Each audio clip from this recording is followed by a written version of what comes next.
యాదాద్రి లక్ష్మీ నరసింహస్వామి ఆలయము మహాకుంభ సంప్రోక్షణ సందర్భంగా నిర్వహిస్తున్నటువంటి కార్యక్రమం 28వ తేదీ ఏప్రిల్ నెలలో మళ్ళీ లైవ్ పోయింది. ఇది మార్చి 28వ తేదీ ఈ ముహూర్తం నిర్ణయం చేయడం జరిగింది. పొద్దున 9 గంటల నుంచి మహా పూర్ణాహుతితో మొదలై మధ్యాహ్నము 2 గంటల వరకు పూర్తి కార్యక్రమాలు ముగుస్తాయి. కాబట్టి 4 గంటల నుంచి మరి అక్కడ సందర్శకులకు భక్తులకు దర్శన కార్యక్రమం మొదలవుతుంది.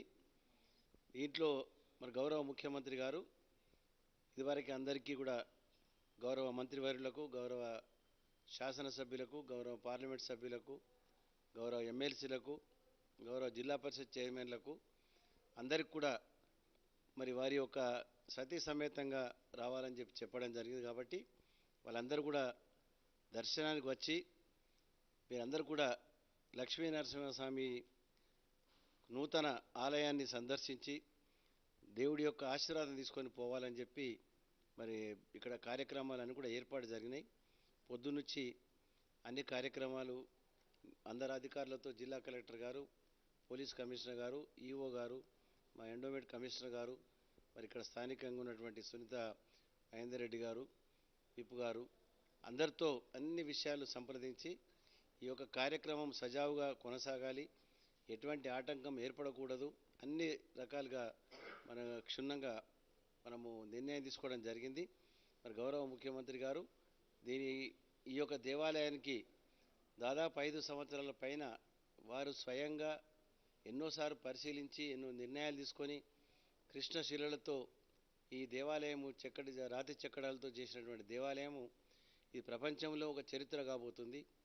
ఒక 1000 సంవత్సరాల వరకు చెక్కు చెదరకుండా ఉండే దేవాలయము రాజులు మహారాజులు ఎవరు కూడా నిర్మాణం చేయనటువంటి యొక్క ఈ దేవాలయము మరి గౌరవ ముఖ్యమంత్రి కేసీఆర్ గారు చేసినటువంటిది. తెలంగాణ తిరుపతిగా మరి ఇది ఒక ప్రసిద్ధి చెందాలని చెప్పి మరి కొండపైన ఉన్నటువంటి దేవాలయాన్ని తీర్చిదిద్దడం జరిగింది. మేమైతే చాలా సంతోషపడుతున్నాం ఈ దేవాలయాన్ని చూసి. మరి నిజంగా కూడా ఎంత అద్భుతంగా రాతి చెక్కడాలతో వచ్చిన వారు ప్రతి ఒక్కరు కూడా మేము ఎక్కడ కూడా ఇటువంటి దేవాలయం చూడలేదని అంటున్నారు. ఎప్పుడు ఓపెన్ అవుతుందా మేము వెళ్ళి చూడాలని చెప్పి చాలామంది భక్తులు ఇప్పటికే అడుగుతూ ఉన్నారు. కాబట్టి ఆ విధంగా యాదగిరిగుట్ట లక్ష్మీనరసింహస్వామి ఆలయము చాలా ప్రపంచమంతటా కూడా వ్యాపించి ఈ యొక్క దేవాలయ పేరు ప్రతిష్టంగా బాగా పెరిగి ఆ స్వామివారి యొక్క ఆశీర్వాదము మా అందరిపైన ప్రజలందరిపైన ఉండాలని చెప్పి మరి ఒక సంప్రోక్షణ కార్యక్రమం సక్సెస్ఫుల్ కావడానికి మీరందరూ కూడా మరి సహకరించాలని చెప్పి గౌరవ ఎవరైతే అతిథులను పిలిచామో అందరూ కూడా సకాలంలో వచ్చి ఈ కార్యక్రమాన్ని జయప్రదం చేయాలని చెప్పి మేము కోరడం జరుగుతూ ఉంది.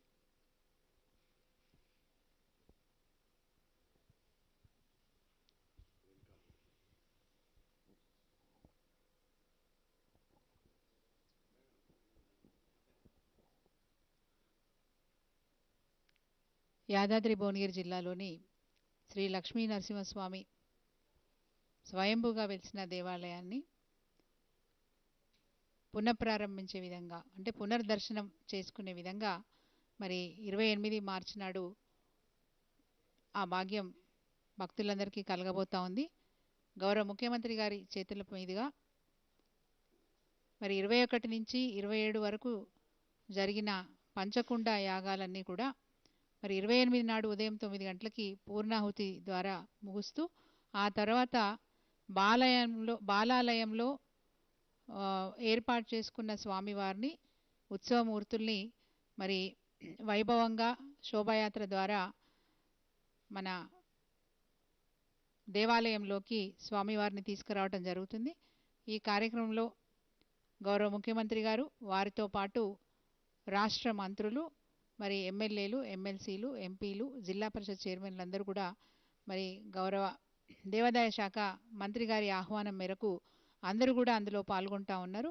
మరి ఆ ఏర్పాట్ల గురించి ఉదయం 12 గంటల నుంచి ఇప్పటి వరకు కూడా అన్ని విషయాలను కూడా సమీక్షించుకొని అధికారులందరూ కూడా ఎవరెవరు ఎలాంటి ఏర్పాట్లు చేయాలనే విషయం, అదేవిధంగా వచ్చే విఐపీలందరికీ కూడా అనుకూలమైనటువంటి సౌకర్యాలు ఏర్పాటు చేయడమే కాకుండా భోజన వసతులు కూడా మరి ఎవరికి ఇబ్బందులు లేకుండా ఏర్పాటు చేయాలనే ఒక గొప్ప ఆలోచన ఈరోజు ఒక రచన చేయడం జరిగింది. మరి ఆ విధంగా ఏర్పాట్లు కూడా జరుగుతూ ఉన్నాయి. అదేవిధంగా మరి సివిలియన్స్ అంటే భక్తులు, ఇతర భక్తులు రావటానికి మరి ఉదయం అంతా కూడా ఈ మహాకుంభ సంప్రోక్షణ, ఆ తర్వాత ఈ దేవాలయాన్ని నిర్మాణంలో అంకితమై పనిచేసిన వాళ్ళందరికీ కూడా గౌరవ ముఖ్యమంత్రి గారు వారిని సన్మానించదలుచుకున్నారు. కాబట్టి దేవాలయం ప్రాంగణంలోనే వారికి సన్మానం కూడా పూర్తయిన తర్వాత మరి భోజన విరామం సమయం నుంచి మిగతా భక్తులందరినీ కూడా దేవాలయం పైకి అంటే గుట్టపైకి అలౌ చేస్తారు. కాబట్టి దయచేసి భక్తులందరికీ కూడా మీ అందరికీ ఆహ్వానం తెలుపుతూ 3 గంటల తర్వాతనే మీరు యారుగుట్ట పైకి రావాలని చెప్పి మీ అందరికీ విజ్ఞప్తి చేస్తూ ఉన్నాం.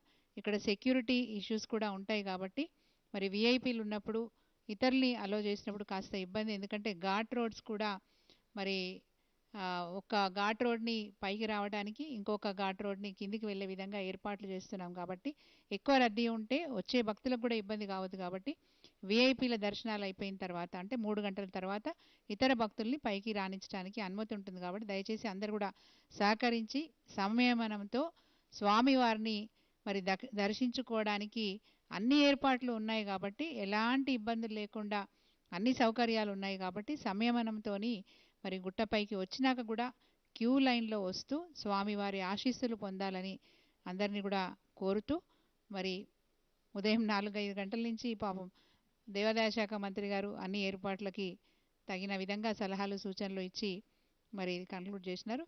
అందరికీ కూడా ఆహ్వానం పలుకుతూ మరి లక్ష్మీనరసింహస్వామి ఆశీస్సులు అందరికీ అందాలని, ఈ ప్రాంతం సుభిక్షంగా ఉండాలని, స్వామివారు ప్రజలందరికీ కూడా ఆయురారోగ్యాలు ప్రసాదించాలని కోరుకుతూ జై లక్ష్మీనరసింహస్వామి.